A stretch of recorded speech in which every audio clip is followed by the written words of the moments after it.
Bonjour, on va voir dans cette petite vidéo comment ajouter du CSS personnalisé dans une installation de WordPress. Et on va commencer par répondre à la question du pourquoi. Quel est l'intérêt d'ajouter notre propre CSS dans WordPress?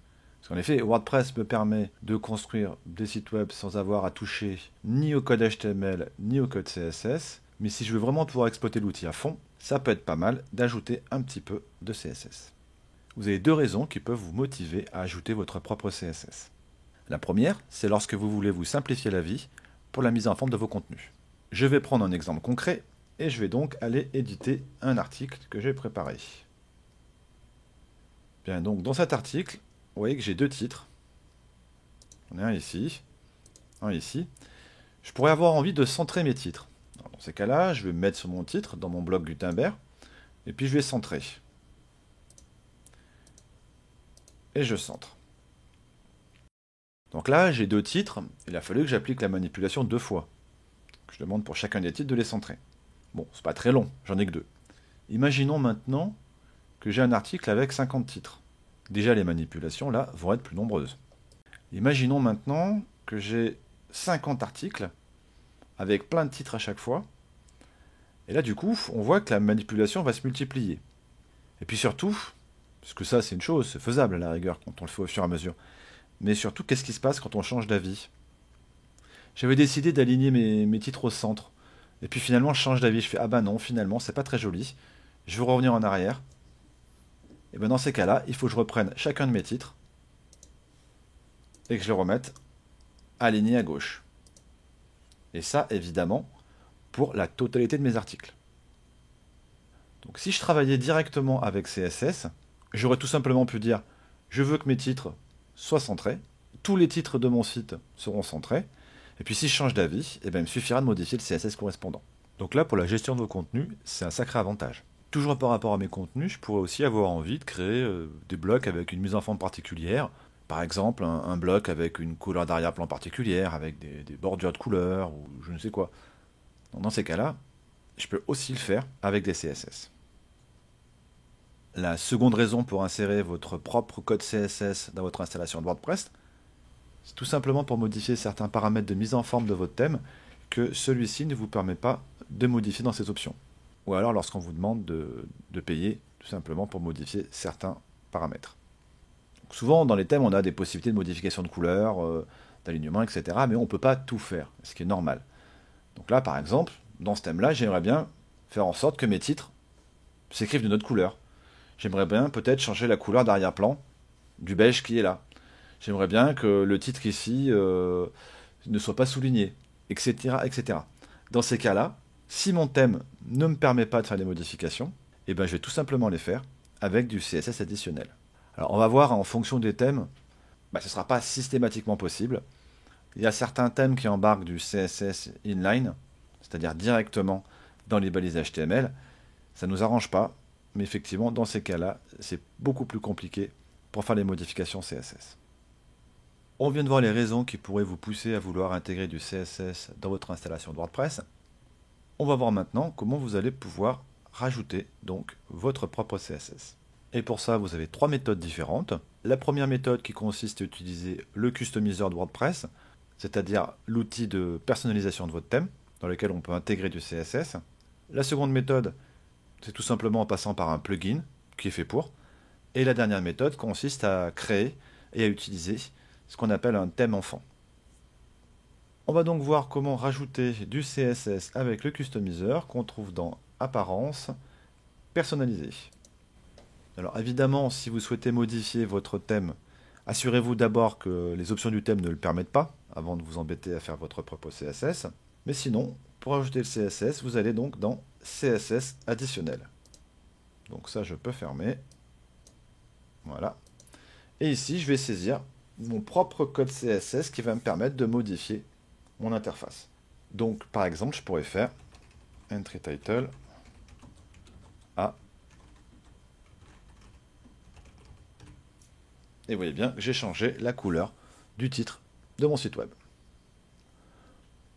Je pourrais essayer d'autres choses, hein.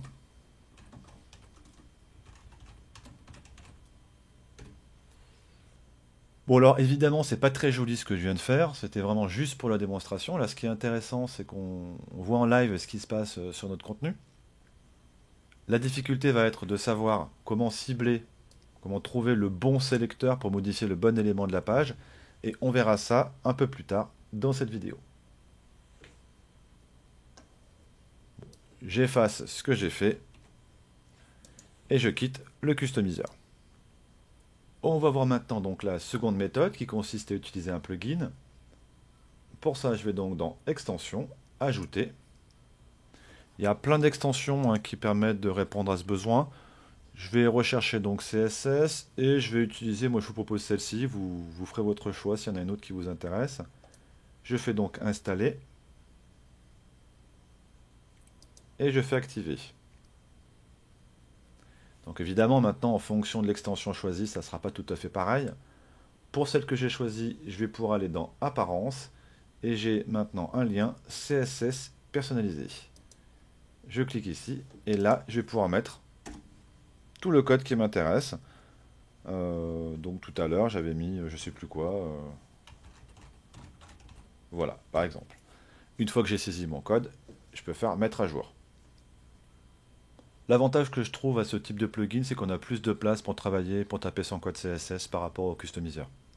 Voilà, c'est principalement ça l'avantage, parce qu'après on n'a pas l'affichage en live, comme on peut l'avoir dans le customiseur. Bon, et puis la troisième méthode consiste donc à utiliser un thème enfant. Alors il faut savoir qu'un thème enfant, c'est un outil assez pratique qui permet, si vous voulez, de travailler sur une copie du thème que vous avez choisi, ce qui vous permettra par la suite éventuellement d'apporter des modifications aussi bien au niveau CSS qu'au niveau du code PHP et HTML de votre thème, sans pour autant endommager le thème d'origine. Ce qui fait que vous pourrez continuer à faire les mises à jour du thème en question. C'est la méthode à employer si vous vous apprêtez à modifier vraiment les fichiers d'un thème. Vous ne devez surtout pas modifier les fichiers d'un thème sans créer de thème enfant. Ce n'est pas le sujet de cette vidéo, les thèmes enfants. Pour autant, je vais vous montrer rapidement comment en créer un avec une extension. Je vais donc dans Extension, Ajouter.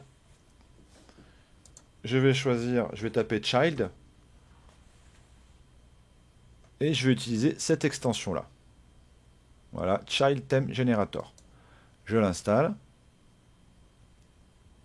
Je l'active.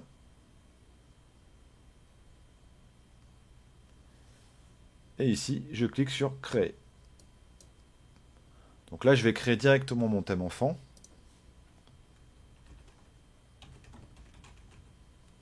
Voilà, je lui mets un petit nom. Et je vais cliquer directement sur Créer un thème enfant.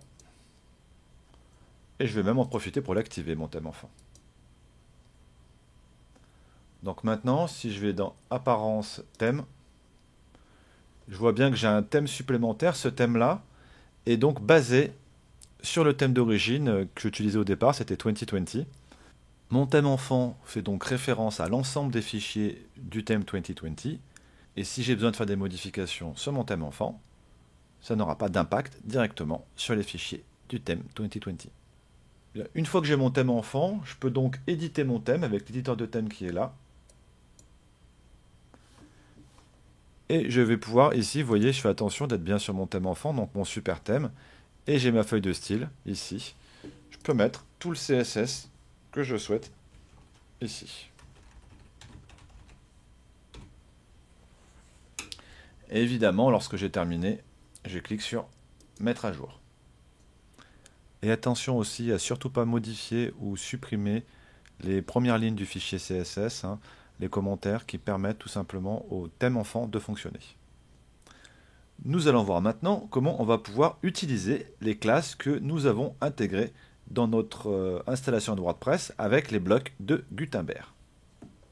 Bien, donc on sait comment ajouter du CSS, on va le faire avec la méthode de notre choix. Moi je vais le faire avec le petit plugin CSS personnalisé et je vais me créer une petite classe que je vais appeler démo. Cette classe, elle va me permettre de faire quoi? Elle va me permettre de mettre une couleur de texte rouge, voilà, une bordure, je sais pas, un pixel, donc une petite bordure. Je vais mettre un peu de padding à l'intérieur, donc une marge interne. Et puis je vais mettre, qu'est-ce que je pourrais mettre? Eh ben, je vais mettre une couleur d'arrière-plan.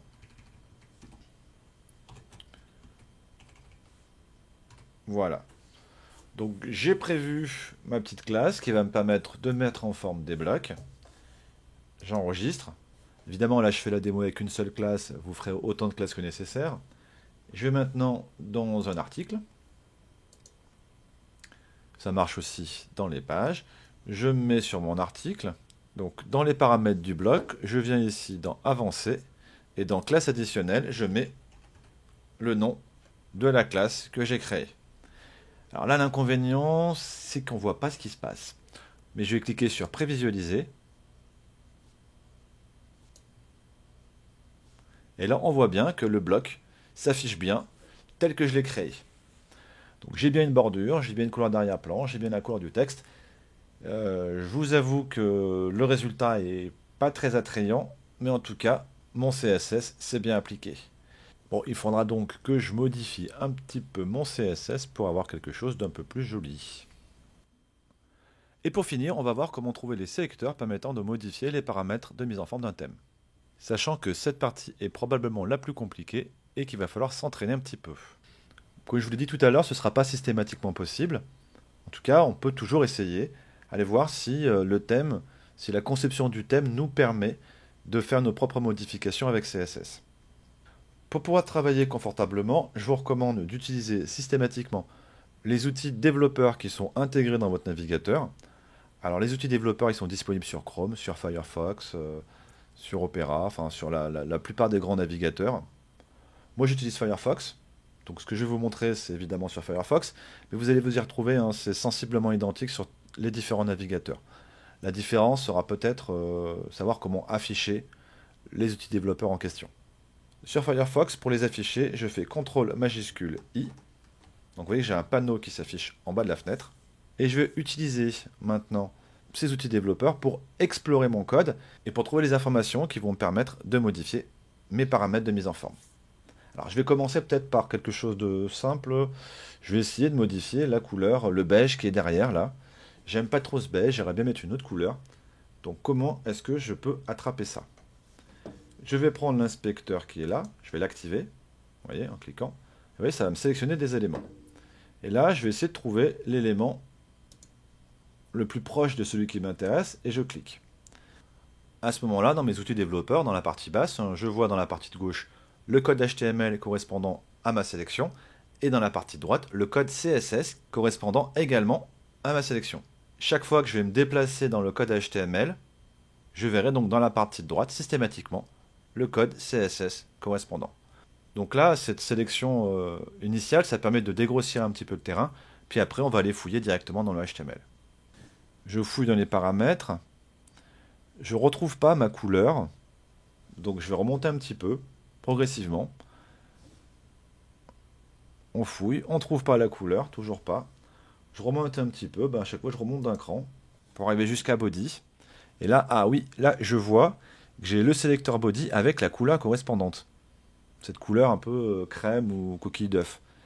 Si je décoche la case, vous voyez que la couleur disparaît. Si je modifie ici, voilà, j'ai mis Rebecca Purple, et ben ça a bien marché. J'ai réussi à changer la couleur d'arrière-plan. Donc là, ça veut dire que si je souhaite modifier la couleur d'arrière-plan de ma page, le sélecteur à utiliser, c'est donc body. Bon, alors sur ce coup-là, il n'y a rien de bien surprenant, hein. Vous en doutiez peut-être déjà. Donc on va aller voir autre chose maintenant. Si je souhaite modifier, par exemple, la couleur de mon titre, ici. Pour modifier la couleur du titre, donc j'utilise pareil l'inspecteur et je clique sur le titre. Donc je vais le refaire, je suis allé un peu vite. Je prends l'inspecteur, je clique sur le titre. Je vois que ça me sélectionne un lien contenu dans un H2. Et je vais regarder ici, ma couleur, elle semble être définie ici. Je vais tenter de la modifier. Voilà, red. Donc a priori, j'arrive bien à modifier la couleur, donc ça veut dire que je vais arriver à faire ce que je veux. Et là, en l'occurrence, le sélecteur qu'il va falloir utiliser dans votre CSS, ça va être entry title espace A. C'est-à-dire l'élément A qui est à l'intérieur d'un élément qui utilise la classe entryTitle. Alors quand je fais la modification de couleur, ça s'applique de partout, puisque là vous voyez que j'ai marqué, j'ai body, virgule, j'ai plusieurs choses qui sont listées. Mais évidemment, dans votre CSS, si vous mettez uniquement .entryTitle espace A, c'est uniquement le titre ici qui va être modifié. En tout cas, je vois que je peux bien arriver à le modifier. Bon, je remets mon noir parce que ça pique un peu les yeux quand même, le rouge. Et je vais essayer de modifier une dernière chose, éventuellement le texte, là où il y a les métadonnées de l'article. Donc je prends toujours mon inspecteur, je survole mes métadonnées, moi j'aimerais bien modifier le nom ici, voilà. Je vois que c'est un élément métatexte. Bon, post-auteur, on peut voir, il y a peut-être moyen de cibler un peu plus large, en fonction de ce que je veux faire. En tout cas, je regarde maintenant dans mon CSS. Le code couleur a l'air d'être défini ici. Ça a l'air d'être du gris. Si je fais red, là, qu'est-ce qui se passe? J'arrive encore à modifier la couleur. Et vous voyez qu'il y a un des sélecteurs ici qui sort du lot, qui est en gris foncé par rapport aux autres. C'est post-meta. Donc c'est ce sélecteur-là qu'il va falloir que j'utilise si je souhaite modifier ma couleur. Et alors là, j'ai fait quelques exemples. Il faut quand même évidemment avoir un petit peu l'habitude. Ça aide. Et puis, il ne faut pas hésiter à chercher. Vous n'allez pas tout le temps y arriver facilement à trouver le bon sélecteur. On cherche à l'intérieur des différents éléments. Si ça ne marche pas sur cet élément-là, je sélectionne l'élément supérieur et je regarde à chaque fois s'il y a les paramètres qui m'intéressent. Et puis, on n'hésite pas, tester les paramètres, voyez, cocher, décocher, pour voir ce qui se passe. Si on arrive à faire bouger quelque chose en cochant et décochant, en tout cas si on arrive à faire bouger le paramètre qui nous intéresse, c'est qu'on est probablement pas loin de la réussite. Bien, j'en ai fini avec cette petite vidéo sur l'intégration de vos propres CSS dans votre installation de WordPress. Maintenant, c'est à vous de jouer. Au revoir.